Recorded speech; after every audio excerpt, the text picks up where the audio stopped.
welcome to Travel Michigan. I'm Dave Lorenz, along with George Zimmerman and Michelle Grinnell. And George, who are we talking to first? Well, first up is Mary Carroll, the president of the Benzie County CVB. And Mary, I guess with spring, we hope, upon us. Eventually. We hope soon.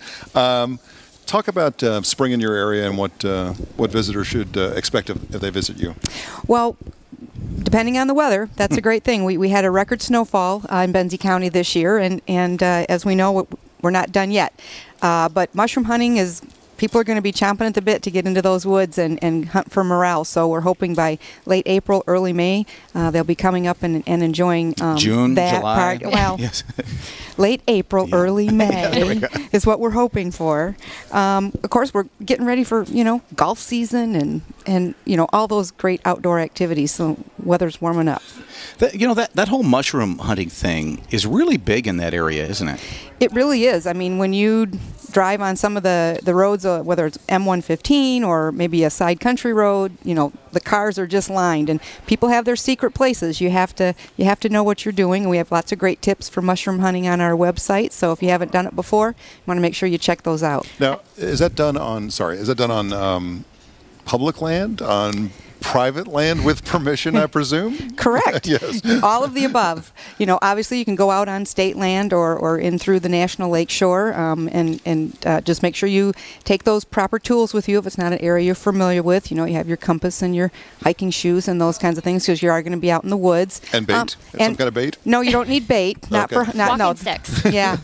You need a nice mesh bag to put the mushrooms in that you find. That's really important to the sustainability of the morel mushroom. Yep, this whole mesh thing I just learned because, you know why? No. Because the seeds fall out of the mushroom. Spores. Yeah, the spores. There we go. Spores. I knew. I know what it is. I just can't tell anybody what it is. So as you're walking with your bag that has the mushrooms in it, the spores are falling out and populating the forest floor to grow next year's crop of mushrooms. So that's important. One of the important tips of doing that. And of course, if it's private land, you do want to make sure you have permission. Yeah. So, I mean, what kind of numbers are we talking about? How many people do this on a weekend? Oh, Hundreds? it's a daily activity. Okay. Obviously visitors are going to come primarily on the weekends, and we will see an influx of hundreds of people that will come, not necessarily specifically for mushroom hunting, but that's part of their trip and why they're coming in the spring for that. And it ties right in with a lot of the folks that are coming to our area that time of year for bird watching. Okay. So we're a really great region for that as well. So people can go to visitbenzie.org just for information. Visitbenzie.com. Were you going to say that? No, I was going to say people should go mushroom hunting. That's where I spent a lot of hours as a youth with my family mushroom hunting in Benzie County. It's a real thing. That kind of explains a lot. I think I appreciate it more now. Thank you. So many things to talk about mushrooms there, but I won't go there. No. Yeah. So we got mushroom hunting, of course, this time of the year, and let's just seriously hope that snow all melts away pretty soon. Right. So you can get all that. And actually, with all this extra snow that we had, you would think that with all that moisture, you're going to get maybe even a bumper crop of mushrooms. So. We could. It's all about the balance. The warmer nights, cooler days, kind of just like with the maple syrup. You have to have those temperature variations for the sap to flow properly. So mushrooms are kind of the same way. You need to have the right temperatures in the evening when they're out there growing, and so that would help populate the mushrooms, and hopefully we'll have a bumper crop this year. So. Well, so folks who come up for mushroom hunting or bird watching, as you mentioned, obviously they're going to want to also take advantage of the other things in the area. And I think that there's probably a lot of people listening to this show who don't know the charm of some of your small towns, for example, and the restaurant scene that's going on. Talk about that a little bit. Sure. Well, Benzie County, we're obviously in northwest Michigan, right on Lake Michigan shoreline. The Sleeping Bear Dunes National Lakeshore begins in Benzie County. So our small communities of Frankfort and Beulah, Benzonia, Honor, Thompsonville, all have great little communities, great things to offer. Frankfort, the restaurant scene is really exploding there. More new restaurants opening all the time. We have our first brew pub there, Storm Club Brewing Company, which is doing just fabulous. Yep. And we're really excited about this upcoming spring and summer tourism season, and really want to get out and get people to, whether they're from Michigan or they're coming to Michigan, to really expand.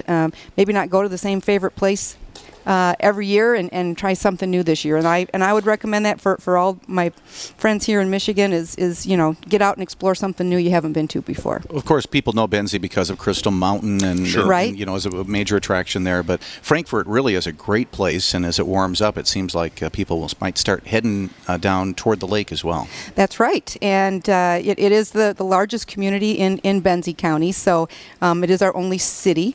Yeah.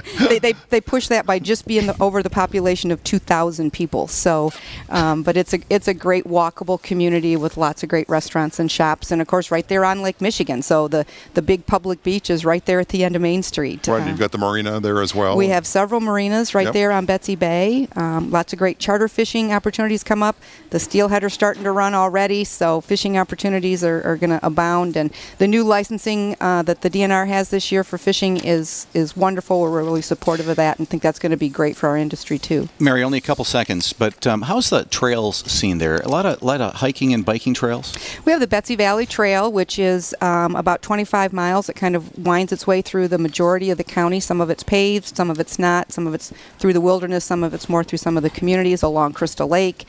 And we have the Betsy River pathway, which is very rugged. And then we have some out at Crystal Mountain. They have mountain biking trails. Yeah. So if you're into that, there's some great opportunities for that as well. Even with fat tire bikes, which might be good at this time of year too. So, hey, Mary, thank you so much. Mary Carroll, president of the Benzie County CVB, and for more information, all you have to do is go to visitbenzie.com, and you'll get that information. So, thank you for being here, Mary. Thank you. We're going to find out what's happening up in the little town of Petoskey, cute little town. That's coming up next, right here on Travel Michigan, where your trip begins at michigan.org.